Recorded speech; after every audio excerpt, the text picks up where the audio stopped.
Cerita ini sebenarnya gua alami saat menjadi jurnalis di sebuah kantor majalah di Jakarta.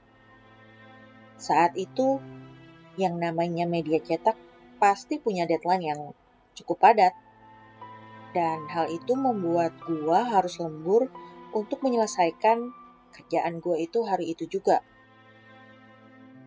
Kebetulan, gua tuh satu-satunya perempuan yang ada di redaksi majalah tersebut.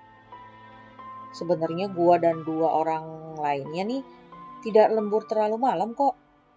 Waktu itu seingat gua masih sekitar jam 8 malam. Tapi kondisinya udah sepi dan gelap. Kebetulan gue itu kerjanya di lantai 3. Fix banget hari itu cuman ada tim gua yang ada di gedung kantor. Sebenarnya banyak kabar soal penampakan dan penunggu yang ada di kantor gue itu. Tapi gue sendiri gak terlalu nanggepin. Apalagi gue berani dong, karena gue gak sendirian lemburnya. Oh ya, for your info, meja kerja gue itu menghadap ke arah tangga, lift dan toilet ya. Jadi semua pergerakan yang dari atas atau ke bawah nih, orang jalan, gue ngeliat deh. Kelihatan semua dari meja kerja gue.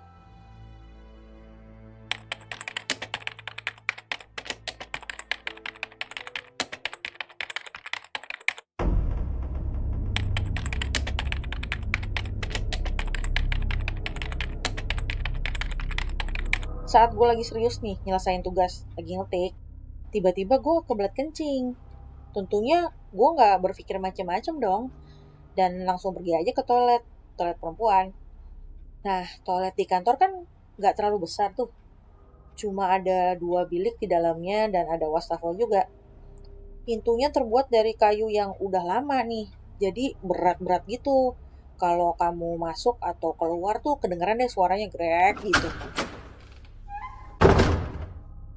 Nah tapi anehnya, lagi gue kencing nih, tiba-tiba ada suara.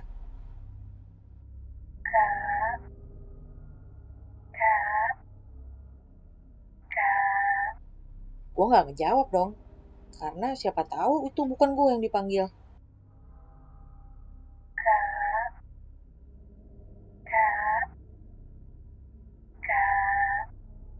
Panggilan itu muncul lagi. Otak gue kan jadi mikir, siapa yang manggil-manggil ya? Perasaan gue gak denger ada suara pintu toilet kebuka. Apalagi ada yang masuk ke dalam bilik. Atau jangan-jangan udah ada orang di bilik sebelah dari gue masuk. Emang sih, pintunya ketutup. Tapi kan gue gak ngeliat ada cewek masuk ke toilet. Turun tangga atau naik tangga aja gak ada, pikir gue saat itu. Akhirnya gue milih diem dong, daripada gue ragu.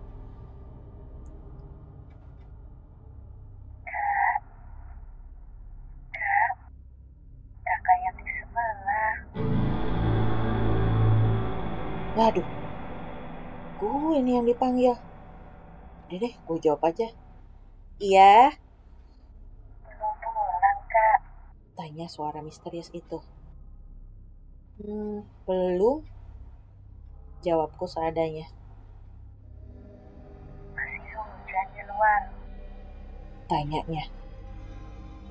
Sebenarnya gue agak-agak merinding mendengar suara dia bertanya. Gue malah sempat mikir, ini manusia atau bukan ya? Tapi gue milih penjawab, karena gue pikir itu kakak-kakak yang ada di lantai 4 atau 5. Gue jawab aja. Gak tahu ya, kayaknya udah deh. Jawabku tapi sedikit agak curiga. Anehnya nih, setelah gue jawab, tiba-tiba jadi hening.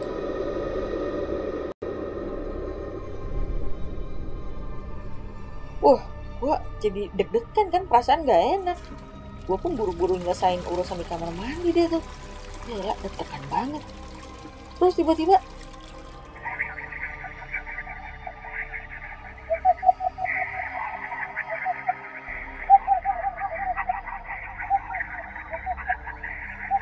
dari bilik sebelah suara misterius itu jadi meracau cepat. Dan ada tawanya lagi. seperti bukan manusia. Aduh, gue gak berani ngintip deh di balik bilik sebelah tuh ada apa. Gue kabur aja keluar toilet dengan keringet-keringet. Muka gue tuh udah gak kekontrol, udah kelihatan banget kalau gue habis lihat sesuatu. Ya ini membuat teman gue si Dodo bingung. Dek, kenapa ya muka lo? Bengong lagi, kayak habis lihat setan. Ya terus gue jawab dong. Dok, lo tadi lihat gak sih ada cewek masuk ke toilet? Lihat gak? Oh ya ada lah, lu kan yang masuk sana. Ya elah Dok, ya kalau gue tahu. Serius dong Dok. Tadi gue ditanya-tanya sama orang di dalam toilet. Terus suaranya jadi aneh lagi.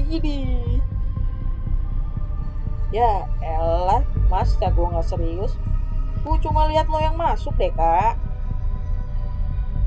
Duh Dok, jadi siapa dong Dok yang tanya-tanya gue tadi di bilik sebelah?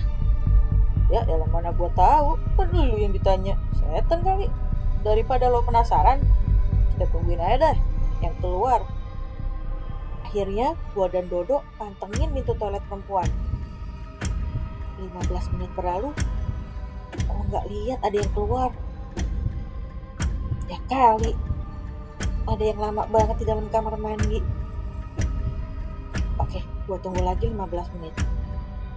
Udah 30 menit, belum ada yang keluar juga. Waduh, ini mah bukan manusia. Dok, gak ada yang keluar Dok.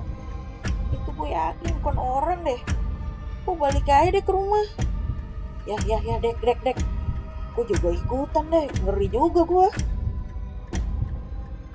Hingga saat ini pemilik suara itu masih jadi misteri.